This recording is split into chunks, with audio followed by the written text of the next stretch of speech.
Russia has just subscribed to the Indian insurance policy to save itself from China. We all know how China is desperate to occupy Russia's Far East region. It wants to dominate the Northern Sea route. But now India will stop China because India will make Russia's Far East great again. And now China will have to deal with Indian forces, Indian government first, before setting its lusty eyes on Russia's territories. Hi and welcome, you're watching Outright. We tell you the right side of the story. Subscribe to our channel and press the bell icon for such outright videos. So back in 2021, China released its first Arctic policy. In that policy, it called itself a near Arctic state. It did not make any sense because China is located 1500 kilometers away from the Arctic. But that claim made Beijing's intentions very clear.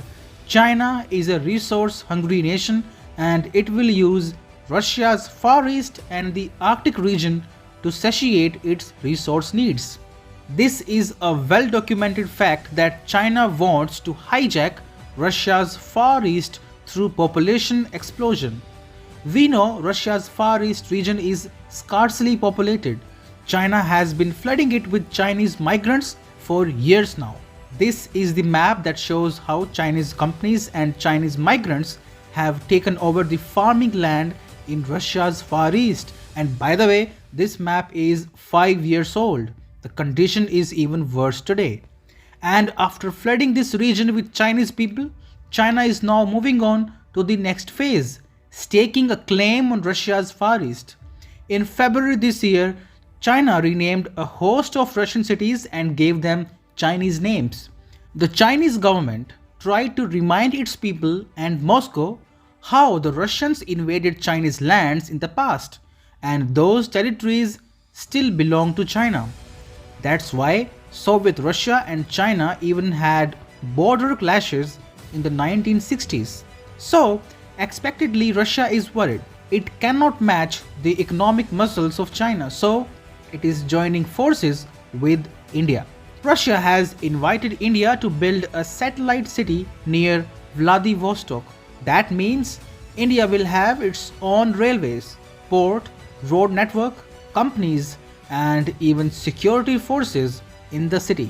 Why is it significant? Because Vladivostok is Russia's gateway to the Pacific Ocean. It is important for Russia's trade with Asia, and Vladivostok is one of those cities that Beijing has renamed with Chinese name. So Russia wants India to ratchet up its presence in Russia's Far East. It wants to dominate China with India card. So India will now have better access to Russia's resources, to Northern Sea route and to the Arctic. Russia, on the other hand, will get Indian security guarantees. It is a win-win for both sides. You see, there is a massive trust deficit between Russia and China. The West always gets it wrong when they show both nations a part of one axis. I always believe that countries like India and US should partner with Russia to counter the Chinese threat. That's why I believe the Russia policy of Trump administration was way better than we have now under Biden.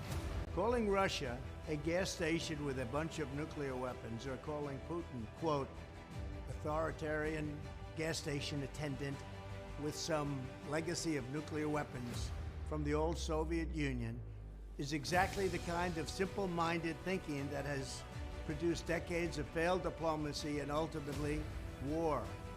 Where is that war going? Those such as Mitt Romney and Ron DeSantis, very much alike, who insist on arrogantly treating Russia as deeply inferior to the other nations of the world, with no history or culture or pride, are not only ignorant and foolish, but their attitude makes it impossible to negotiate peace. Absolutely impossible. See, Trump is right. He understands Russia is not USA's biggest threat. It is China.